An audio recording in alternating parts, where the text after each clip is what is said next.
All right. Welcome to Pro Football's first 50 years, where we bring the past and bring it back to life. Now, you can go online. Yes, I'm talking just like the first 50 years, like 1920 to 1970, especially if you're going back in time, the 20s, the 30s, the 40s. You can go back in time, look online.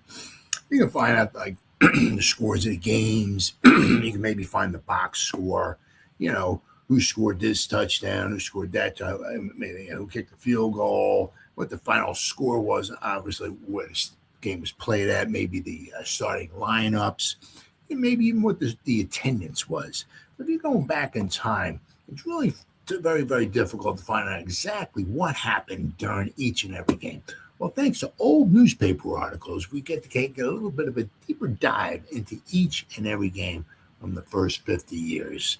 Now, like this one, I'm going to be talking about in particular, going back to 1930. There's not a lot of video. It might be you might be able to find a clip here or a clip there. But a lot of definite information on what happened in each game. It's very, very difficult.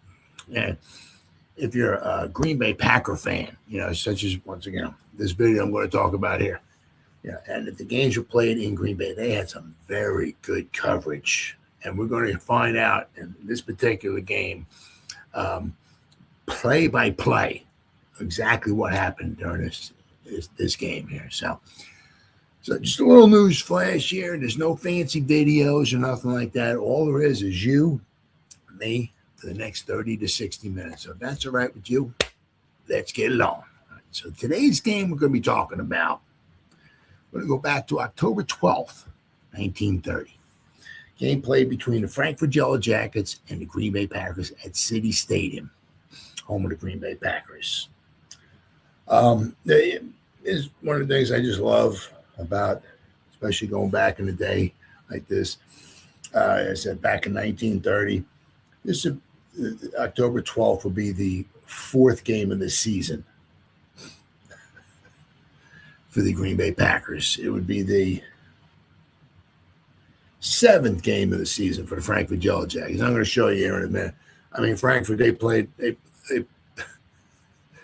all almost every day of the week. It was really crazy. One thing that did happen a lot back, Frankford, was that Philadelphia, they had the blue laws, which prohibited any sporting events from going on Sunday. So that meant that the Frankford Redjackets had to play their home games on Saturday. But what that meant, I don't know. It just goes to show it's all about the Benjamins. That's one of the things I can't stand about sports. So, but maybe even so more so back then. That's hard to believe, because Frankfurt, what they would do, they would play games on Saturday at home, and then at times they would play a game on Sunday in somebody else's home. Like, just for instance, I'm a Giant fan. I know. Doesn't get much more embarrassing than that. But what happened was, I believe it was, if I remember correctly, I believe it was the first home and home in the history of professional football, starting from like 1920. The Giants' first season, 1925. Giants played their first game ever. It was on the road. They played in Providence, Rhode Island, October 11th, 1925.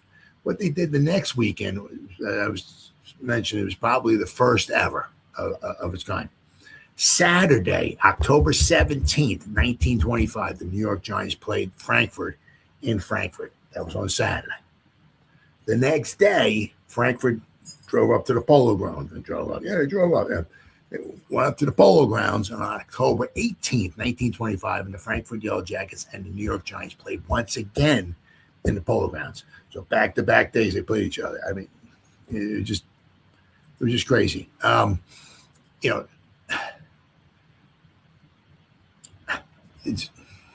They played so much. I mean, the Frankfurt Redjackets were a very good team in 1925, but I think they just played themselves into exhaustion. They wound up playing 20 games.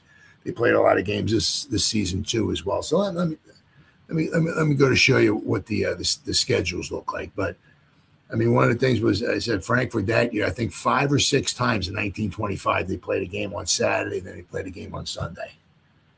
And it's like, don't you realize you can't play very well when you keep playing so many games, you get tired. And it was the more games they play, the more money we get to make. I think it seemed like it was more important back then to make money than it was to win a championship, really. But let me show you my screen here. And we'll go over the Green Bay Packers schedule. Once again, as I said, we'll go over both schedules. Start with the Packers. As I said, this is the 4th game of the season. Now, the Packers this season in 1930 wound up winning the championship. 1929, 30, and 31, the Green Bay Packers won the championship. The first true three-peat in NFL history. Not if you include, it's, the Bulldogs won 3 straight years, 22, 23, and 24. However, it was the Canton Bulldogs in 22, the Canton Bulldogs in 23, the Cleveland Bulldogs in 24. Now, the Cleveland Bulldogs in 1924, a lot of the players on the roster were from the Canton Bulldogs from the year before, but the Bulldogs did win 3 years in a row. But the first team was the Green Bay Packers, 29, 30, and 31 to win 3 championships in a row. The Packers coming into this game with 3-0. Once again, as I said, this is their fourth game of the season. They beat the Cardinals, they beat the Bears, they beat the Giants, and they, newsflash here, they would win this game here 27-12. They would beat the Yellow Jackets. You'll notice for the Green Bay Packers, after this game, they would play 1 game in Minneapolis. Then they would play a couple more games at home. And then you'll notice after this, the games were on the road. Anything after November 2nd, all the games were on the road, away, because go back 100 years in time when it wasn't so much about global warming. You start getting in the end of November, Thanksgiving, you get into December in Green Bay, and it was getting cold. The weather was nasty and it was cold, so they played all their home games early on when you could still play football. So then after that, they started playing all their games on the road. But this one here obviously was in Green Bay. And as their 4th game of the season. So let me show you here with the Yellow Jackets. This is just crazy. The Yellow Jackets started the first game of the season against Clifton Heights. They weren't in the league. But then they played their first game against the Newark Tornadoes. It was on a Tuesday. Then 4 days later, it just goes to show you, look at this. Between a 6-day stretch, 23, 24, 25, 26, 27, 28. In a 6-day stretch, the Frankford Yellow Jackets played 3 games. Not happening. 3 games in 6 days. That's just crazy. But that's the way it was back then. They played a game here on Tuesday against the Newark Tornadoes. They wound up winning that one. Let's see here. Then they went up to Staten Island and played Staten Island Stapletons. They won that one. They were home on Saturday because of the blue laws. Couldn't play on Sunday at home. So Saturday, September 27th, 1930, they played the Staten Island Stapletons at home. The very next day, on Sunday, the 28th, they went up to Staten Island. They played the Stapletons again. This time they lost. Then that next week, they played on Wednesday. Then they played on Saturday. Then they played on Wednesday. Then they played on Sunday. So this was their 7th game. So you got from the 23rd. So from the 23rd to the end of, it'll be 8 days. So 8 days and 12. So within 20 days, 20 total days, the Frankford Yellow Jackets played 7 games in 20 days. They played 7 games. It wasn't even a 3-week stretch. Once again, it was all about the money. It's, they were not a very good team because it was this year, and I think 1931, we're going to read this over in just a minute, was their final season. They were on the decline, the Frankford Yellow Jackets. They were a very good team. 25 and 26, they won the championship. They were a very good team, but then they started declining. We're going to read about that in just a minute here. But you'll notice, all the games they played, they wound up playing 18 games this season. in 1930. It's a lot of games, but you'll notice, they just lost all these games here in the middle of the season here. They started off 2-0, and then they just lost. And one of the problems is that once you start losing, people don't come out to see you. They don't come out to see you. They don't come out to support you. You don't get the money. You can't pay your players. Things, unfortunately, like that happened back then. But, Frankford, they played a lot of games. Then in 1926, they played a lot of games as well, too, but they only lost one. We'll read this in just a second here. As I pop this up here, go over to Frankford Yellow Jackets here. Share this a little bit real quick.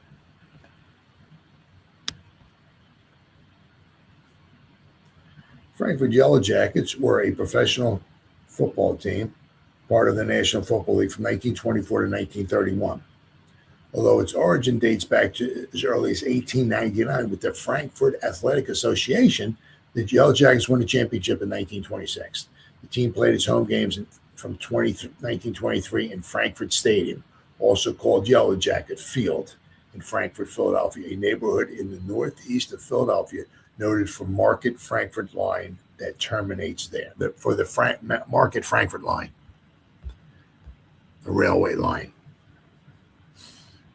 So early on, the Frankford Athletic Association was organized in May of 1899 in the parlor of the Suburban Club. The cost of purchasing a share in the association was $10, which back then was a lot of money. However, there was also contributing memberships ranging from $1 to $2.50, made available to the general public.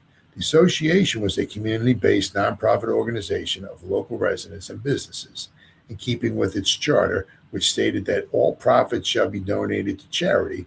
All the team's excess income was donated to local charitable institutions.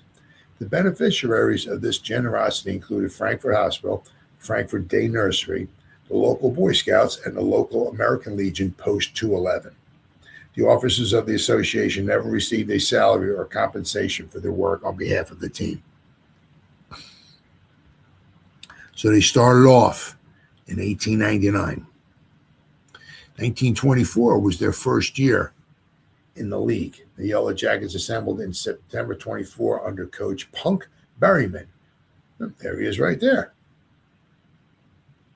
To begin preparing for the upcoming season, the team included many different players. The team often played 15 to 20 games a season, which was a lot. Frequently, they would schedule 2 games on the same weekend, which is just crazy. They made money.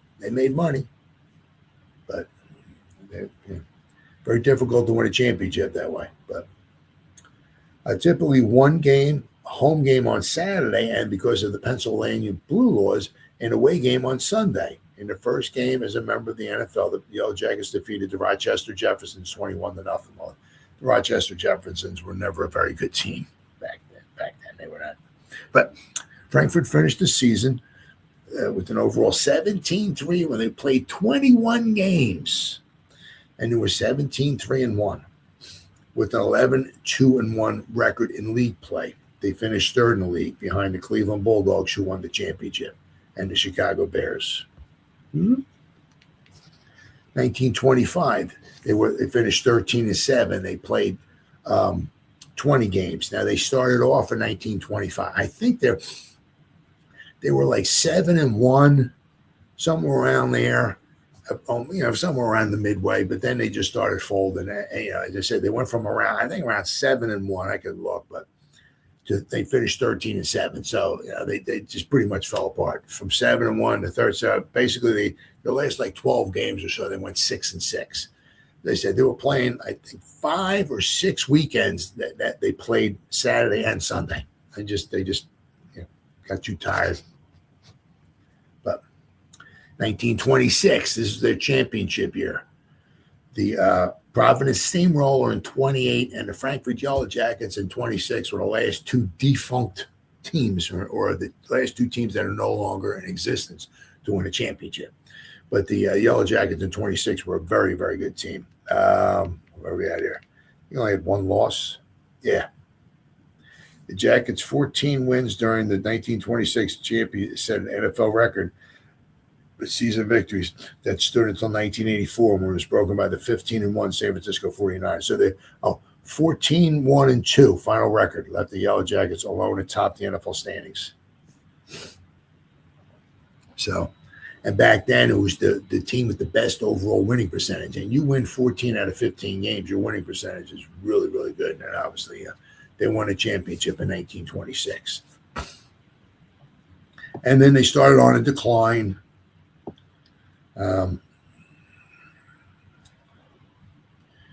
James Adams took over as president of the Frankfurt Athletic Association in 207. He hired Charlie Moran as the team's new coach. Let's see here. The Jackets suffered as a result of these changes and held a 2-5-1 record after 8 league games. I mean, you go from like 14-1 or 15, whatever, and to 2-5-1. I mean, oof. Let's see here. Under Weir's leadership, I guess the team finished with a 6-9-3 record in 1927. And very good. The Jackets rebounded in 1928 with an 11-3-2 record, behind only the Providence Steamroller, who won the championship that year. Let's see. In 1929, Bull Bayman became coach of the Yellow Jackets. The team finished with a 9-4-5 record for third place in the league championship. But then in 30 and 31 were their final 2 seasons. So we're talking the 1930, which is the season we're talking about with this game here. The season finally ended with a 6-13-1 overall record and 4-13-1 record in league play. Then the final season, before the start of the 31 season, Frankfurt Stadium was severely damaged by a fire, forcing the club to find another location for its home games. However, most facilities suitable for professional football were already booked, which is true. So they had to play in 2 different locations. They had to play Municipal Stadium and the Baker Bowl. Municipal Stadium and the Baker Bowl were located outside of the Frankfurt area, making attendance difficult for local fans. Couldn't just walk to the game. The team had hoped to draw broader support from the Philadelphia at large, but that did not wind up happening. Let's see what we got here. October 26, 1931, the Yellow Jackets defeated the Bears at Wrigley Field. This game marked the last time a Philadelphia-based NFL team would win an away game in Chicago until October 17, 1999. Let's see. Frankfurt's 71 wins are the most by any defunct team. I guess what we can do real fast. Let me see here. Let me stop sharing the screen here. There we go. Let me real fast there. I'll show you what the Yellow Jackets. Okay, so 1930 they were 4-13-1, and then in their final season they were 1-6-1. So they played a couple home games, and they played a lot of away games. I guess 4 home games, 4 away games, 5 away games. But their final season was they were 1-6-1, and as I said, it was very, very difficult to get support from the fans. As I said, they played in the Baker Bowl. They played another one in the Baker Bowl, 2 games in Municipal Stadium. And unfortunately, as I said, the fans had to walk to the game, couldn't walk to the games. The ones that really supported the the team. You don't get you had to have the money back then. It wasn't like, obviously the games don't get sold out nowadays. There's still TV revenue. You still sell, merchandise in the store. Even if it's not sold out, of course, the owners take a hit in the wallet, of course. But, when people go to a game, you're selling a beer for $500 for beer, hey, owners make some money on that. Pay $75,000 to park your vehicle at a game, they might make some money on that. So, well, it wasn't that way back then. You needed the people to get into the stands and to pay stands. And if you didn't have that, it was very, very difficult to keep a team going. Now, this game here was played in, said City Stadium. So let's go take a brief little history here of City Stadium. All right, let's see. Got a couple pictures here. All right, this is one of the oldest ones here. This is the first aerial shot. This was in 1931. This is the stadium that they're playing in this particular game, but this is from 1931. It's from September 27, 1931, the first official aerial photograph of the Green Bay Stadium or City Stadium. Packers beat the Bears 7-0. So, this was taken about a year after this football game, as we're going to talk about. Now, what happened was, over the course of time, this from around here, all the way around, it became a nice looking horseshoe shape, and then there was stands here. But I don't believe it wasn't like a bowl; it was a horseshoe. We're gonna see that as in a couple more pictures here. A better, well-defined horseshoe, and so this was 1931. So this is pretty much about what the stadium looked like for this game here for October 12th, 1930. So we get that one. All right, let me show you the next one here.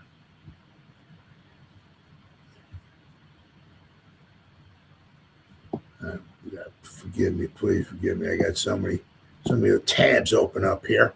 Okay, here we go. Now this one, you see the horseshoe is much better defined. See this? See? So you got the stands here. It's not all connected. See, there's an opening here and an opening over here. It's not connected, but this horseshoe, this is all connected here. Right? So this photo here was taken much after 1930. But the horseshoe-shaped stadium was made of wood and originally did not have any toilet facilities. It stood behind East High School and next to the East River. The Packers used the school for locker room facilities. The visiting teams often dressed at their hotel, usually the Hotel Northland, before the game, rather than use the lockers at East High. The stadium originally seated 6,000, and its capacity was gradually expanded to 25,000. The Packers compiled a record of 88, 41, and 7 at City Stadium, including NFL championship seasons in 29, 30, 31, 36, 39, and 44. However, City Stadium never hosted an NFL championship game. Of the 4 championship games the Packers played in during those years at City Stadium, the team only hosted one, which had been the 1939 title game, which was played in Milwaukee. 1939, the Green Bay Packers beat the New York Giants 27-0. Although City Stadium was the Packers' official home field in 1933 during the worst of the Great Depression, they began to play part of their home schedule in Milwaukee. After holding one contest at Borchard Field in 1933, the Packers played 2 or 3 home games each year in Milwaukee, at State Fair Park in West Allis from 1934 to 1951, and at Marquette Stadium in 1952. The games were moved to County Stadium after it opened in 1953. The practice continued through 1994, after which they were again based solely in Green Bay. All right, then we got a little more history here for you on the City Stadium. All right. Okay. And this has a color photo, but it's more like a painting, whatever you want to call it. You see the very well-defined City Stadium in 1948. All right. See the very well-defined horseshoe here. All right. Once again, the one end of the stadium has the stands there. All right. So, City Stadium, known as East Stadium from 1962 to 2002, is an American football stadium in Green Bay, Wisconsin. The stadium was built in 1925 for use by the Green Bay East High School, located just to the south of the stadium, and the Green Bay Packers of the National Football League. City Stadium was the third home field for the Packers after Hagemeister Park and Bellevue Park, and remained as such until 1956. During this time, it was expanded from about 5,000 seats to 25,000. So what you're going to see right about here, right? This is probably darn close to the 25,000 seat capacity right here. Very well defined horseshoe, and then the stands here. 1933, the Packers began splitting their home games between Green Bay and Milwaukee, a practice that lasted until 1994 when they returned to playing all their games in Green Bay. By the early 1950s, City Stadium was too small and lacked the features expected in modern football stadiums at the time. A bond initiative passed in the city of Green Bay to fund a new stadium for the Packers. After the Packers moved to New City Stadium, later named Lambeau Field, for the 1957 season, Old City Stadium was downsized and continued to be used by East High School. In the early 2000s, the facility underwent multiple renovations, including enhancements to the playing field and stands, as well as the installation of features honoring the stadium's history as it related to the Packers. This included a historic marker and a sign for the Packers Heritage Trail. All right, so the Packers were founded in 1919 by Curly Lambeau and George Whitney Calhoun. From 1919 to 1922, they played all their games at Hagemeister Park, a recreational area that hosted various sports and outdoor activities. Small wooden bleachers were constructed, with some fans lining the playing field or sitting on their cars to watch the games. After the property was used to build a new Green Bay East High School, the Packers moved to the other side of the East River to Bellevue Park, which had been constructed to house a local baseball team that also played at Hagemeister. The wood used for the bleachers at Hagemeister was reused to build a grandstand and bleachers at Bellevue. Bellevue Park had its challenges, though, with the field dimensions more conducive to baseball, its location far from town, and poor parking. After 2 seasons at Bellevue in 1923 and 24, demand for a dedicated football stadium for the Packers grew. City Stadium was built just north of Green Bay East High School, meaning it was adjacent to the former Hagemeister Park. The stadium was developed for use by Green East High School and Green Bay West High School, but in reality, the stadium was built to support the Packers. At its original capacity, the wooden bleachers fit more than 5,000 fans. It did not have any bathrooms or locker rooms, meaning that the Packers had to use adjacent facilities, including the downtown Columbus Club, while the visiting teams usually got dressed at their hotel before coming to the stadium. Packers played exclusively at City Stadium for their home games until 1933, when they began playing some games in Milwaukee. In 1933, they played one home game at Borchard Field before playing a few home games a year at Wisconsin State Fair Park from 1934 to 1951. In 1952, they played 3 games at Marquette Stadium while awaiting the completion of Milwaukee County Stadium, where they would play until 1994, when the team returned to playing all their home games in Green Bay. In addition to high school games and NFL games, City Stadium also hosted a few St. Norbert Green Knights football games from the 1930s to 1950s. During the stadium's earlier years, seating capacity would fluctuate based on expected crowd sizes. With temporary seating built prior to games, the stadium underwent different improvements and expansions throughout its life. The original wood fence was replaced with a wire and canvas fence in 1927, although a wooden fence returned 8 years later. In 1929, a public announcement system with 8 speakers around the stadium was installed. Lighting to allow for high school teams to play night games on Fridays was also added in 1935. From 1936 to 1940, City Stadium underwent its most significant enhancements. A locker room for the Packers was built underneath the south stands in 1936, while a year later a new press box, game clock, and fence was added, while the old bleachers were either replaced or significantly repaired. Seating for 5,000 more fans and better toilet facilities were also added. Packers announced another project the next year to add another 6,500 seats to the stadium by connecting the 2 grandstands, forming a horseshoe shape. This project, which was funded by a grant, also added new restrooms, better training areas, and a stage for the lumberjack band. Another grant in 1940 funded a new sandstone wall that formed a new front entrance for the stadium. 1956 games from City Stadium were televised for the first time, with 3 games being aired on CBS. Then it says here the seating capacity of the stadium peaked at 25,000 fans during the last season. So as time went on, they were adding, obviously more and more seats because the demand to see the team, kept growing. But one thing is without question is that the Green Bay area, they love themselves some football. And we'll see this in a couple of newspaper articles. I got one, I believe it's from the Philadelphia Inquirer. So it's a brief little description of what happened in the game. But then the one that we got from the Green Bay Press Gazette, it gives an overview of what happened in the game, but then it goes play by play, exactly what happened each and every play, which is didn't happen very often. Not what many teams had that. Not even the New York teams had like the Giants didn't have coverage like that. It was amazing because they had a lot of papers in New York. All of them would cover the Giants. A lot of them would cover the Giants. You can get a nice description of the game and all, but play by play, nope. So let's first go over and read over what the Philadelphia Inquirer had. Now, of course, a lot of times what wound up happening was the away team would have an article, on it, but a lot of times you didn't get a real in-depth and detailed description of what happened during the game most of the time from the away paper, meaning the Frankford Redjackets. Now, the Philadelphia Inquirer they covered the Frankford Redjackets pretty well. There was also another paper in Frankfurt that would cover them as well, too.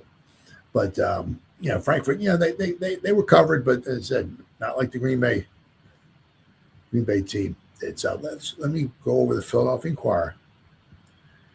Share my screen here, and we'll take a little deep dive. Page 10 of the Philadelphia Inquirer from October 13th, the day after the game, 1930. And here's how it would read. Zoom.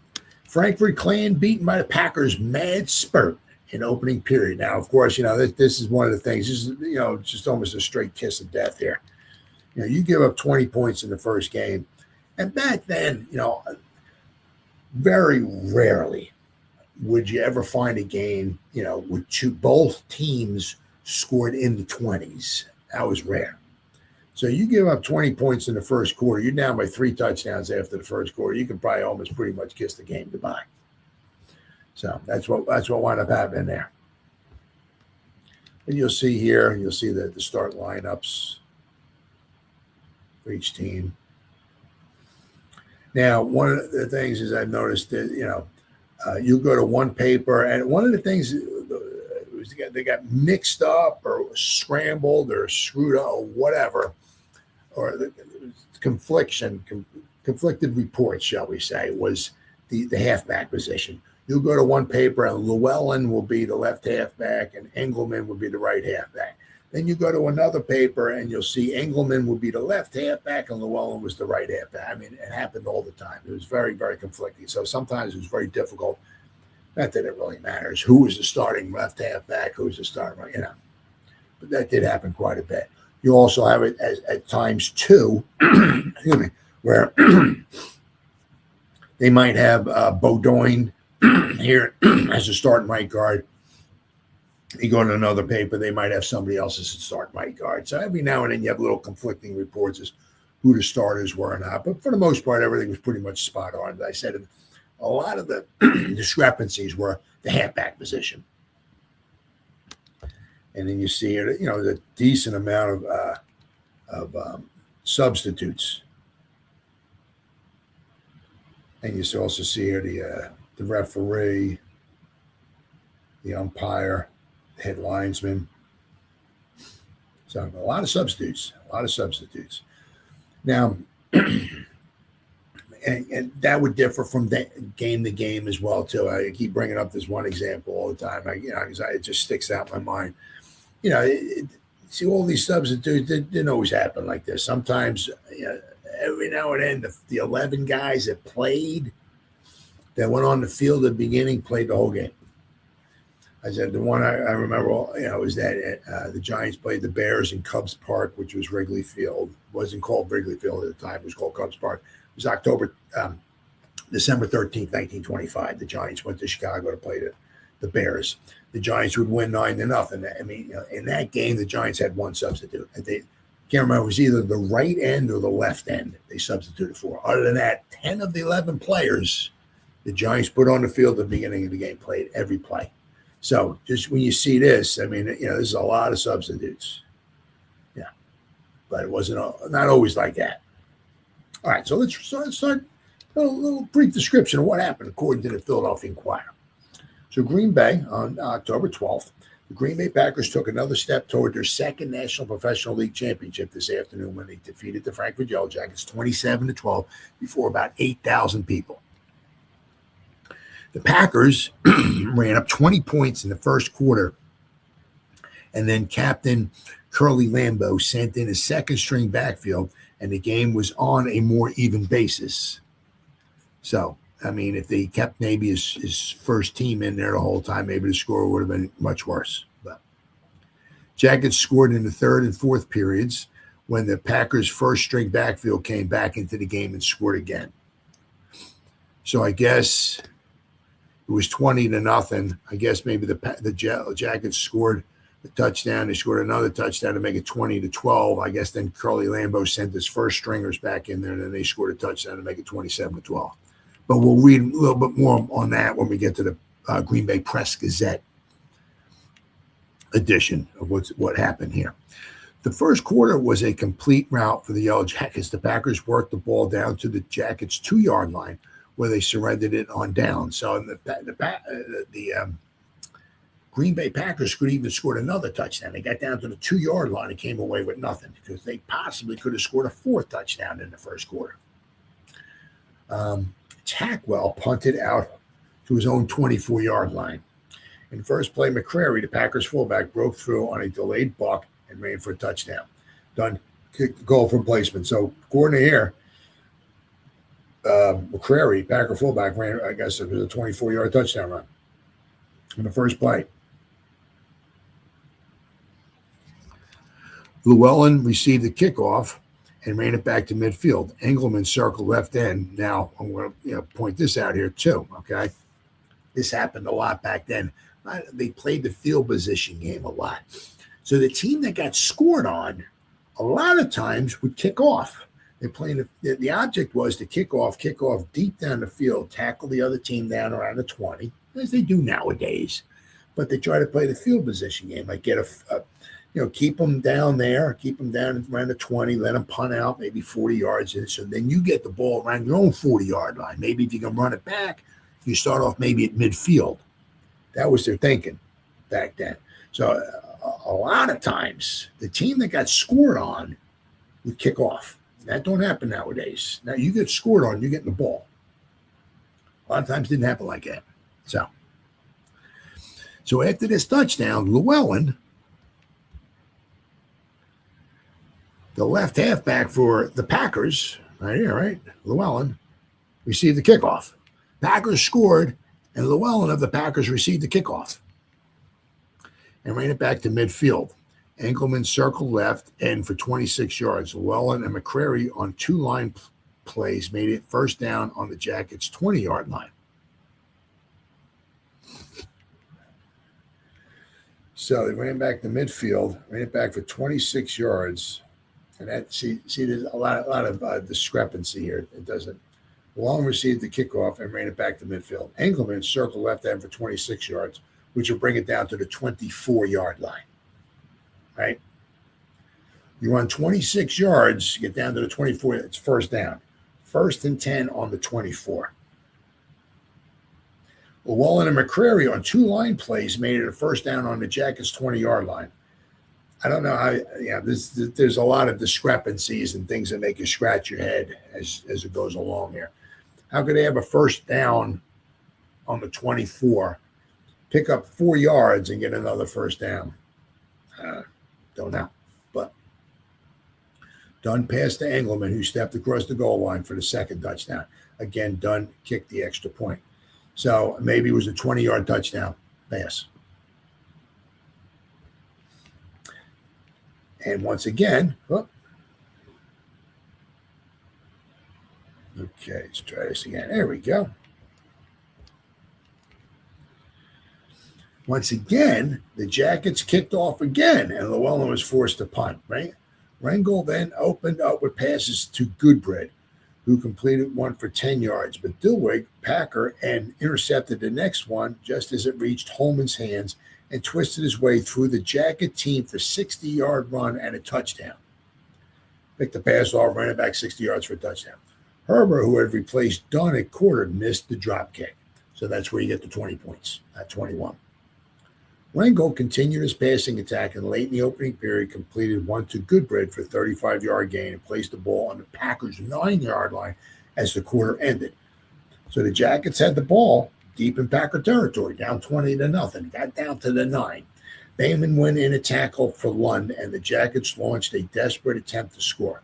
Holman and Halicki gained about a yard each, and then the Packers were penalized 5 yards for being offside, placing the ball around the 2-yard line. Jackets were then penalized 5 yards for being offside, pushed it back 5 yards, and lost the ball when Rangel passed over the goal line but failed to connect. Now, one of the things back then, again, I don't know why they made the rule up, but it's what it was. If you throw the ball into the end zone and it's incomplete, it's a touchback. You lose the ball. So when you throw the ball into the end zone, you got to make darn well sure it's going to be complete, or you're going to lose the ball. You lose a chance of getting a field goal, anything. So once again, I have no idea why they would make it a touchback. Why you would lose the ball if you throw the ball and it's incomplete in the end zone. All right. The Jackets continued their passing attack with better success in the third period. Rangel completed 2 passes to Schultz for 12 yards each and took a penalty for 2 and you get and then on a series of downs before you pick up another first down. If you during that series of downs, you have 2 incomplete passes, you get a 5-yard penalty. Once again, I don't know why. Those were the rules back then. Wright stepped back and hurled a pass 40 yards to Costas, who received the ball over the goal line for a touchdown. It was a pretty catch, and Costas came up out of a mass of Packer players to receive the ball. Rangel's kick was wide, so they scored, so that was 20-6. During the remainder of the period, Wright kept the air full of long passes, most of which were knocked down. Late in the period, 2 of Wright's passes to Holman were completed, and the ball was placed at the Packers' 7-yard line as a result of one of those passes as the period ended. Wright ran far back of the line, reversed the field, and passed 10 yards to Tanner for the second touchdown. Again, Rangel failed to kick the extra points. Now it's 20-12. Packers' heavy backfield returned to the game at this point, and again, the Yellow Jackets were on the defensive. So that's what we got 20-12. It's like they're within scoring distance of maybe tying. There's still 2 scores back then. There's no 2-point conversion back then. So, but they got within 8 points. They put the good team back in there, and things were different. The Packers returned the kickoff to midfield and started a march down the field. McCrary broke through and ran to the Jackets' 20-yard line, where he fumbled. There was an exchange of punts, and the Packers resumed their march from midfield. Was that it? Okay, I guess that was it. A bit odd to finish it that way, but okay. All right. Well, that was the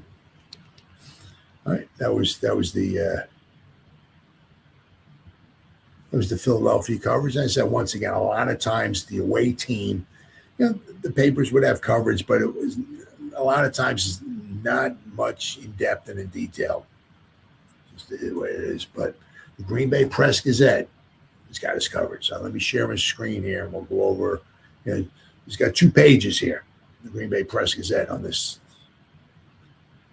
game here. So we're going to go to, which one is it? I'm going to go to page 13 first, where it shows the lineup, and I'll start having the brief summary of the game. Packers trim Frankford, scored 27-12. So here we go. They're alone at the top. Once again, the Packers will win their 4th game. They're alone at the top at 4-0. And they'd be on. Actually, this Packers would start the season 8-0, and they would start faltering a little bit toward the end, but they would hold on just enough to have a 3-1. So their winning percentage was 769. The Giants were 13-4.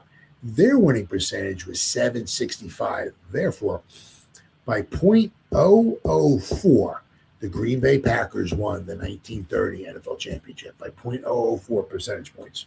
Very close, very close. Once again, here you got the start. I hate when it does that. Let's try this again. Okay, let's see if it works this time.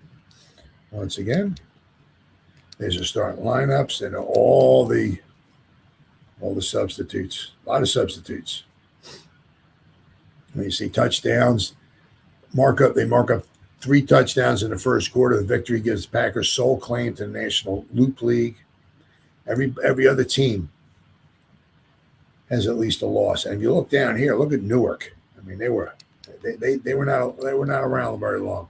They already played 9 games already. 9. They were 1-7-1. Absolutely horrible. And you look at Frankford, they lost this game. They fell to 2-5. I said this was their 7th game. So, but you notice the Packers, 4-0. The Giants would wind up in 2nd place. And the Chicago Bears, believe it or not, they were all the way down here. The Chicago Bears would start climbing their way up the ladder. But the Green Bay Packers would start this season off 8-0. All right. So we got a little bit of a brief description of the game here. The Green Bay Packers sit on top of the National Professional Football League, sole occupants of first place and the only undefeated team in the circuit. The Packers scored their 4th consecutive win of the league season here yesterday afternoon by turning loose a powerful attack that crushed the Frankford Redjackets by a score of 27-12. Before approximately 8,000 fans. As Portsmouth, the only other undefeated team Sunday, took a trimming from Minneapolis. The Packers now hold the top post alone, smashing ahead with a running and passing attack that completely smothered the invaders. The Packers ran up a 20-0 score in the first quarter. They played conservative football after that and made many substitutions, content to protect the lead until the 3rd period, when Frankfurt opened up with a surprising, well-timed passing attack that trimmed the lead and put the invaders dangerously close. Then the Packers opened up again, and in the final period marched down the field for another touchdown. Fans expect a slaughter, I guess. After the Packers started by crashing through for 3 touchdowns, fans began to expect a slaughter, but when the visitors began turning loose their passes, for a while it began to look dark for the home club. However, Captain Curly Lambeau made some changes in his lineup, putting veterans back in the game in place of some of the new men, and the Packers' supremacy again became apparent in the final period. Several sparkling plays were turned in by the Packer players to keep fans on their toes constantly. Lavi Dilwig, who has no equal as an end, was the shining star in a sky illuminated by many bright lights. Lavi played the kind of football that made him an All-American end last year, covering what appeared to be an impossible territory on defense, intercepting passes, receiving passes, and in fact doing everything well. On one occasion, he recovered a fumbled Frankfurt pass before it hit the ground in midfield and ran in his peculiar halting pace that is so baffling to opponents, and that makes... All right, so let's go to page 14.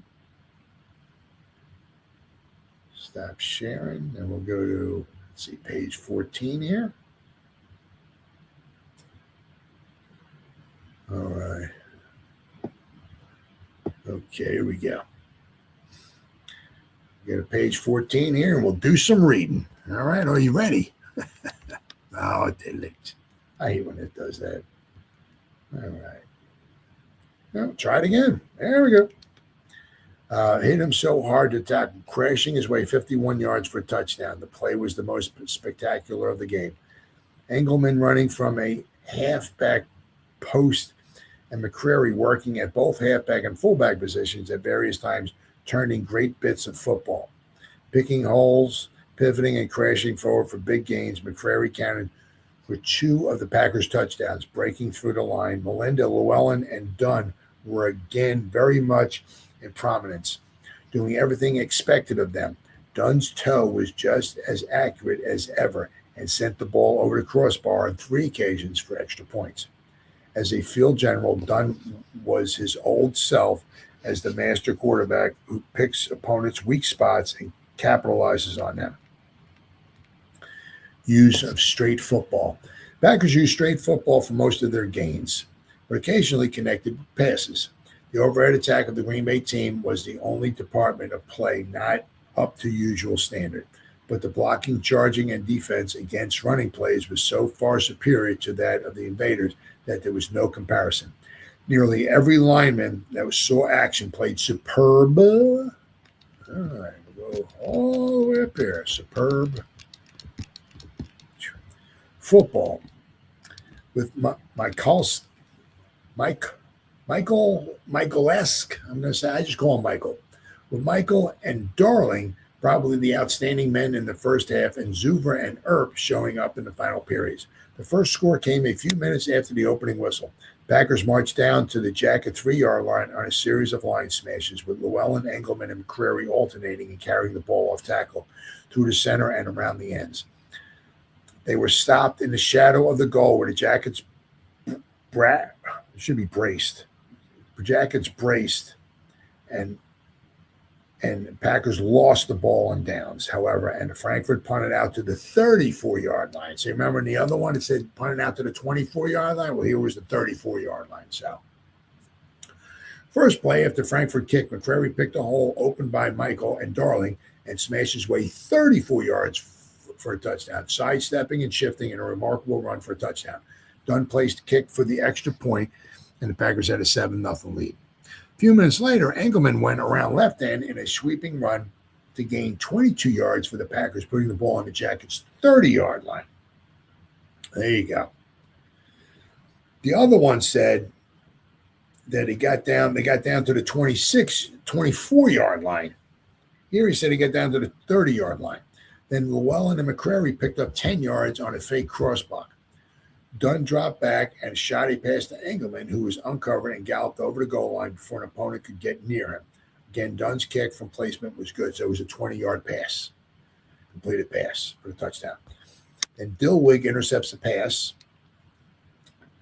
The third Packer touchdown came a few minutes later when the Yellow Jackets tried a pass in midfield. Lavi Dilwig grabbing the ball after Holman caught it but fumbled. Although Lavi was surrounded by Jacket players, he managed to sidestep and elude everyone who tried to get him and raced 51 yards for a score. Dick O'Donnell blocked out the only man who had a chance to get Lavi after he had started on his run over to the right side of the field. Herber's kick for the extra point hit the goal post. That was no good, so the Packers led 20-0. The second period saw no scoring, although the Packers threatened by completing a pass to O'Donnell that put the ball on the Jacket 28-yard line. A pass over the goal line gave the ball back to Frankford. Frankford immediately opened up with a series of passes in the third period, Schultz catching 2 of the heaves for substantial gains, putting the ball on the Packers' 20-yard line. 3 plays failed, but on the fourth, Schultz dropped back and heaved a long pass to Costas, who took the ball out of the hands of the 2 Packer backs and scored. He caught the ball in the end zone. The kick for an extra point was wide. And Keefe rules interference. Just before the end of the third period, the Jackets got the ball in midfield when umpire Keefe ruled interference and then completed another pass to Wright to put the ball on the 7-yard line. 3 plays lost 4 yards, but on the fourth down, Wright dropped back and threw a long pass to Tanner, who caught the ball in the end zone, giving Frankfurt team its second touchdown. So they got down to the 7-yard line, and then they lost 4 yards on 3 plays. So they got back to the 11-yard line. Wright dropped back and threw a long pass to Tanner, who caught the ball in the end zone. So it was an 11-yard touchdown pass, according to this. The try for an extra point by a kick failed. In this stage of the game, Captain Lambu sent his veteran backfield men into the game again. The Jackets never again threatened, although they tried several passes. Taking the ball in midfield after the second Frankford touchdown, the Packers opened up with a crashing running game that swept them over the goal line for the final score. Llewellyn, Melinda, and McCrary alternating and carrying the ball during the march, going over center and between the guards and tackles. The final drive was made by McCrary, who crashed over left tackle for an 8-yard gain and a touchdown. Dunn kicked for the final point, giving the Packers a 27-12 lead, which they held until the end. So here's the play-by-play, starting off with the first quarter. Tackwell kicked off to O'Donnell, who returned it to the 34-yard line. McCrary made 4 yards at right guard. Engelman fumbled but recovered for an 8-yard loss. Running out of bounds. Llewellyn punted 60 yards to Crabtree, who returned 15 yards and fumbled. O'Donnell recovering on the Jackets' 35-yard line. McCrary went over right tackle for 7 yards. Engelman hit center for 4 yards and a first down. McCrary made 2 yards at center. Engelman went around right end for 15 yards and a first down, going out of bounds on the 7-yard line. Llewellyn made 4 yards at left tackle, bringing it down to the 3. McCrary went over right guard for a touchdown, but the Packers received a 5-yard penalty for being offside. McCrary made 3 yards over right guard. Llewellyn plunged the same place for 3 yards and then tried another plunge and was stopped 6 inches short of the goal line. So they did actually make a touchdown before they got stopped, but they had that penalty, which brought them back. And they got down to apparently about the 6-inch line, and they turned the ball over. Or they're very, very close to scoring another touchdown. But Tackwell punted, and the ball was dead on the 34-yard line, so it was not a very good punt.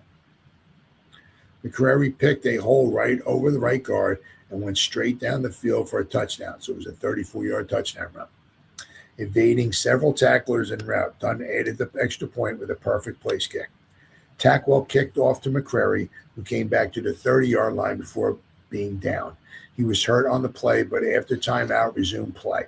Lund went in for MacArthur. Llewellyn made no gain. Llewellyn took the ball over left tackle for 9 yards. McCrary made 1 yard, but the Jackets got 5 yards for being offsides. Engelman made 22 yards around left end for a first down. McCrary made 2 yards over right guard. Llewellyn went over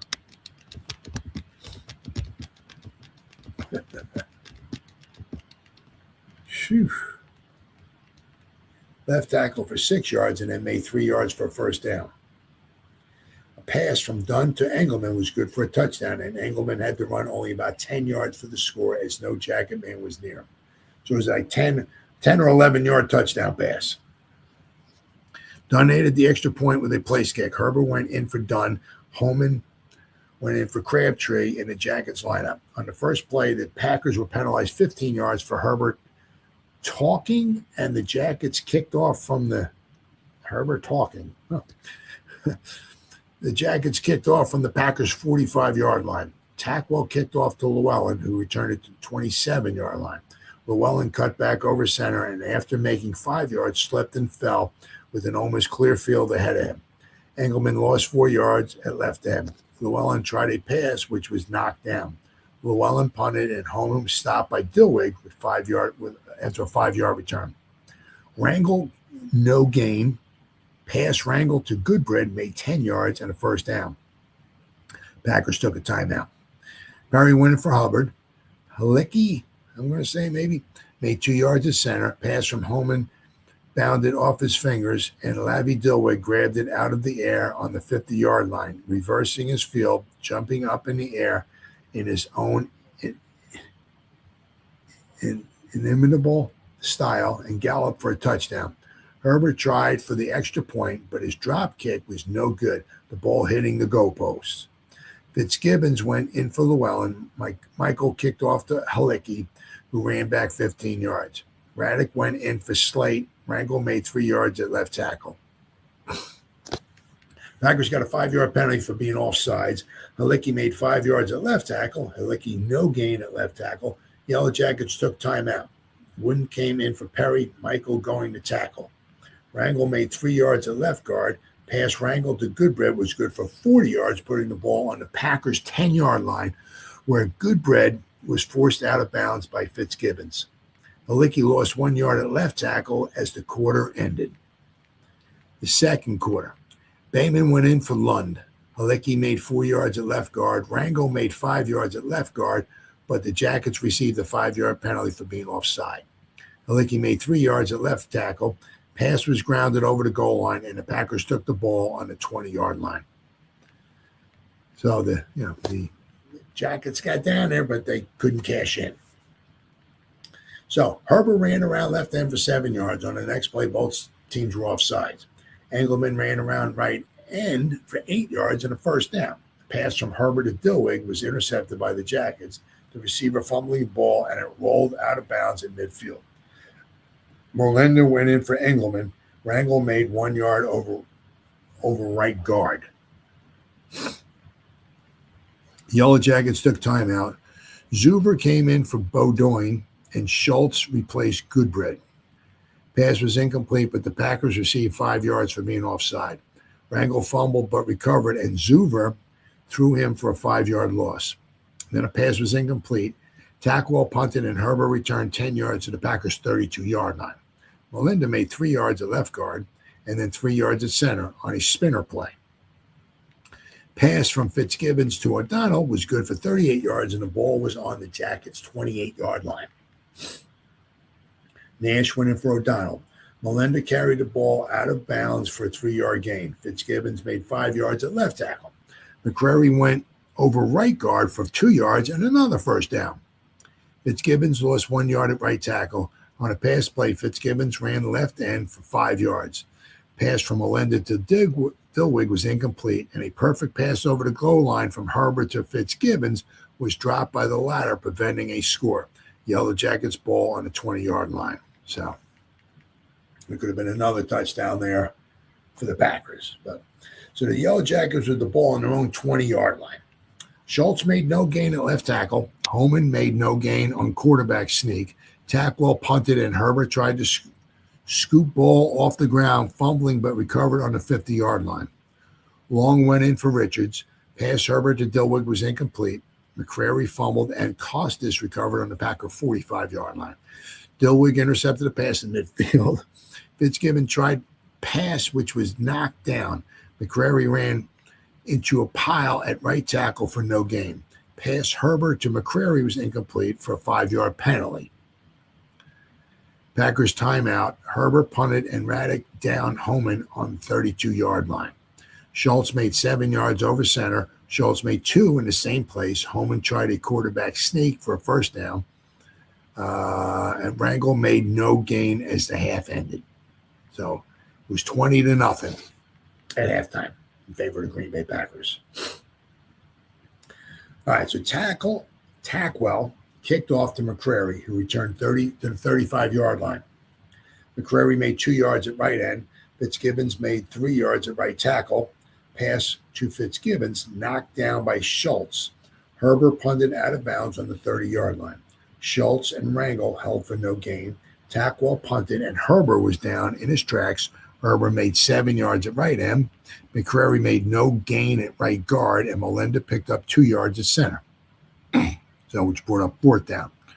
Herbert punted, and Homan returned 35 yards around left end to midfield. A pass to Schultz was complete for a first down. Schultz made no gain at right guard. A pass from right to Schultz good for 15 yards and another first down.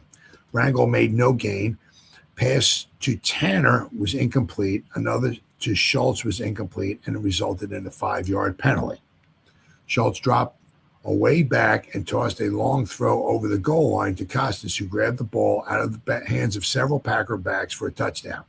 Try for extra point failed. Long kicked off to Earp, who made a gallant charge straight down the field for 25 yards. So let's see. Herbert punted, returned the run left end to midfield. Okay. Okay, so he had the ball midfield. Pass to Schultz complete for a first down. So it said here, they never really. So pass to Schultz was complete for a first down. So they picked up about 10 yards on a first down and brought it down to about the 40. Schultz made no gain at right guard. Pass right to Schultz was good for 15 yards and another first down. So there's maybe around the 25-yard line. Rangel made no gain. Pass to Turner was incomplete. Another pass was incomplete with a 5. So they brought it back to maybe around the somewhere maybe around the 30-yard line. And Schultz dropped way back and tossed a long throw over the goal line to Costas, who grabbed the ball. So, this one here doesn't give much of a description as far as how far that one touchdown pass was, the first one. All right, so let's see. So the try for extra point failed. Long kicked off to Erb, who made a gallant charge straight down the field for 25 yards before it being stopped in midfield. McCrary made 5 yards around right end. Fitzgibbons. All right, here we go.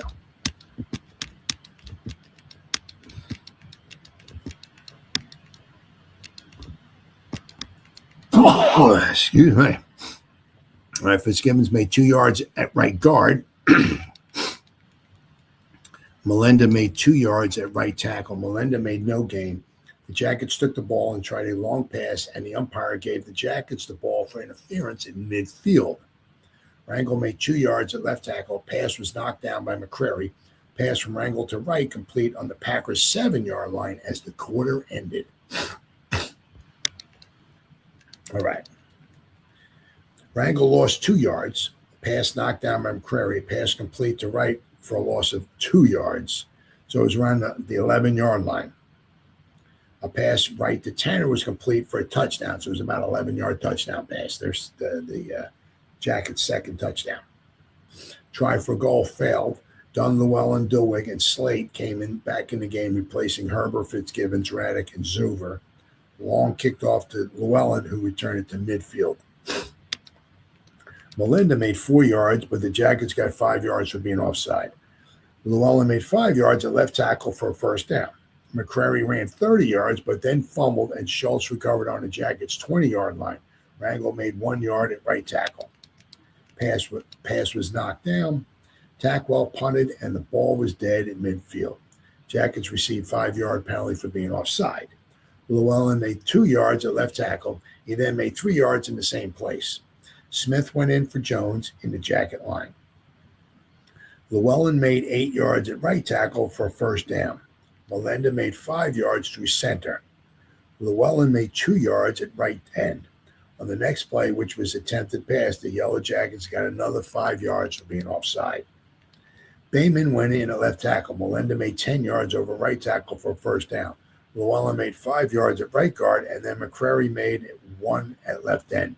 McCrary plunged over left tackle for a touchdown from the 8-yard line. So the final score was from 8 yards out. Much argument ensued on the play, but after much pugilistic display on the part of Bull Bayman, the Packers, through the medium of Red Dunn, made the extra point, and the score was 27-12. Michael kicked off to Rangel, who returned to 22-yard line. Pass intercepted by Dunn in midfield. Melinda made 2 yards at center. A pass from Dunn to Dillwig, good for 20 yards and a first down. On out-of-bounds play, Melinda made no gain. Melinda made 4 yards at center. A pass to McCrary was incomplete. Dunn hurt, and the Packers took timeout, but Red resumed play. Pass from Llewellyn to Nash was incomplete over the goal line. 3 Jacket passes were incomplete, and the next one was intercepted by Dunn on the 35-yard line. Melinda made 1 yard at right tackle, and then the final play of the game was an incomplete pass to Llewellyn. Then we have the side notes.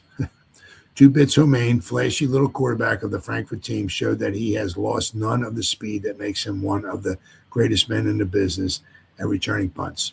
The third quarter, Homain took a punt from Herbert and raced from deep in his own territory to the Packers' 47-yard line before he was stopped.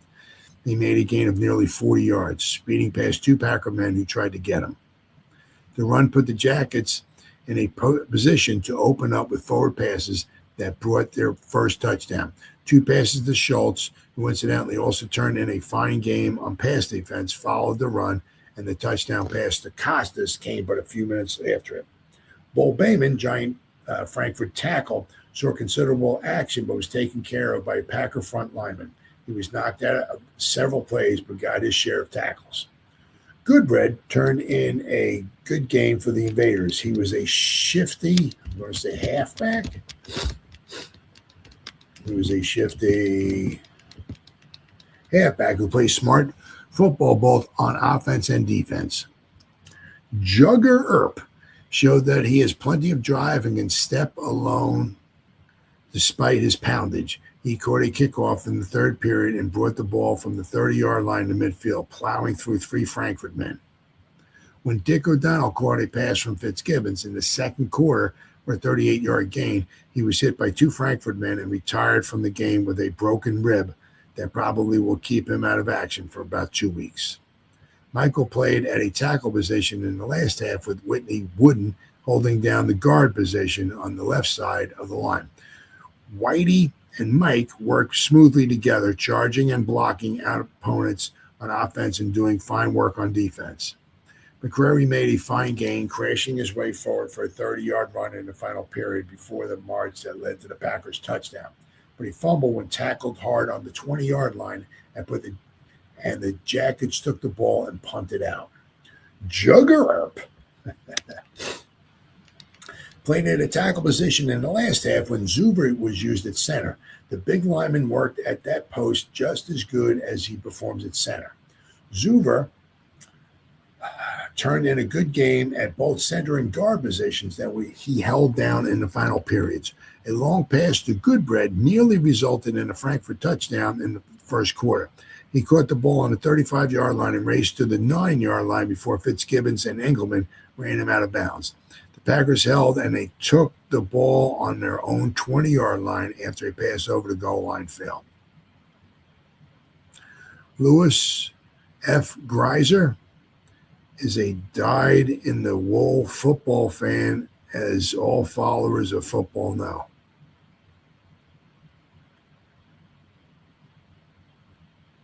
Not sure what that has to do with anything. All right, anyway. The Legion Band and Battery B National Guard took part in an impressive ceremony between halves of the game, marching out on the field and drilling. So we got some stats here. All right, so you notice in the second half, the third quarter, Frankfurt had 4 first downs. In the third quarter, the Packers had none, and that reversed. So the Packers only had 12 first downs. The Yellow Jackets only had 9. First tens on passes, Packers 2. First downs on passes, Packers had 2. Philadelphia, the Yellow Jackets had most of their first downs on passes. Passing rate, Packers attempted 15, completed only 3, but for 87 yards. They had 11 incomplete passes and 1 was intercepted. Philadelphia attempted 22 passes, completed 9 for 189 yards. 9 were incomplete, but 4 passes were intercepted. Penalties, Packers 5 for 25, Philadelphia 7 for 35. A lot of them were just 5-yard penalties for either 2 incomplete passes or for being offsides. Punts. Now you'll notice here, these guys they could punt back then. Let me tell you, Llewellyn punted 4 times for an average of 48 yards. Herbert 2 times for an average of 46 yards. Tackwell 2 times for 36 yards, and Rangel punted twice for an average of 41 yards. So they could punt the ball back then. Individual, they got Llewellyn gained 53 yards on